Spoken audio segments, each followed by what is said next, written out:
ভারতের সফলতার চাবিকাঠি ভারতের অন্যতম কোচ গৌতম গম্ভীর। তার নামের শেষে আছে গম্ভীর। তার ব্যবহার মধ্যেও গম্ভীর্য ভাব লক্ষ্য করা যায়। কোনো কিছুতেই কোনো রকম রিয়াকশন দেন না তিনি। সেমিফাইনালে জয়ের ঠিক পরে সাংবাদিক সম্মেলনের মাধ্যম দিয়ে তিনি পরিষ্কার করে দিয়েছেন, এই মাঠে কোনো রকম সুযোগ সুবিধা আমরা পাচ্ছি না। যারা মনে করছেন আমরা অ্যাডভান্টেজ তুলছি, একদমই ভুল। এ মাঠে আমাদের প্র্যাকটিসও করতে দেওয়া হয় না। আইসিসির পার্সোনাল গ্রাউন্ডে প্র্যাকটিস করছি। অন্যদের কাছে যেমন এই মাঠটা অচেনা, তেমন আমাদের কাছে সেম। আর সমালোচকদের কথা বলতে গেলে তারা তাদের কাজটা চালিয়ে যেতে পারে, ওটা নিয়ে আমাদের কোনো মাথা ব্যথা নেই।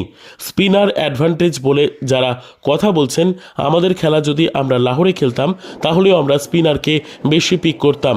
আমাদের গেম প্ল্যান আমাদের মতো। আইসিসির যে কোনো খেলাতেই প্রতিটা দল আপ্রাণ চেষ্টা করে খেলে, আর কোনো দলকেই কম বেশি অ্যাডভান্টেজ দেওয়া হয় না। প্রতিটি দলকে সমানভাবে দেখা হয়। এই ভুল ধারণাটা মাথা থেকে বের করে ফেলুন।